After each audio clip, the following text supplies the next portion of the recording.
नमस्कार। आज वैशाख शुक्ल पक्षको एकादशी तिथि मोहिनी एकादशी।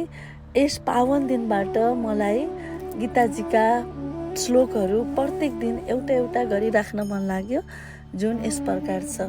गीताजीमा टोटल 18वटा अध्याय छन् र 700वटा श्लोक छन्, जस अन्तर्गत धृतराष्ट्रले चाहिँ एउटा मात्रै श्लोक चाहिँ भन्नुभएको छ, जुन यस प्रकार छ। पहिलो अध्यायको पहिलो श्लोक। धृतराष्ट्र उवाच धर्मक्षेत्रे कुरुक्षेत्रे समवेतायुयुत्सवः मामकाः पाण्डवाश्चैव किमकुर्वत सञ्जय। धृतराष्ट्रले सञ्जयलाई सोध्छन्, हे सञ्जय, धर्मभूमि कुरुक्षेत्रमा युद्ध गर्नका लागि भेला भएका मेरा छोराहरू र पाण्डवहरूले के गरे भनेर यसरी सोध्छन्।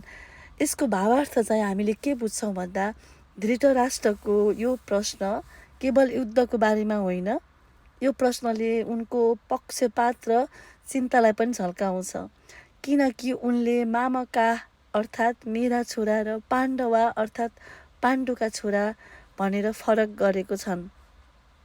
यसले देखाउँछ कि उनी केवल आफ्ना छोराहरूको पक्षमा छन्, जुन मोहको प्रतीक हो। गीता यहीँबाट सुरु हुन्छ। हामीले चाहिँ यसरी यो 1 नम्बरको श्लोकमा यसरी बुझ्न सक्छौँ। म यसरी नै कन्टिन्यू गर्नेछु। हजुरहरू सम्पूर्णलाई धेरै धेरै धन्यवाद। जय श्रीमन्नारायण। राधे राधे।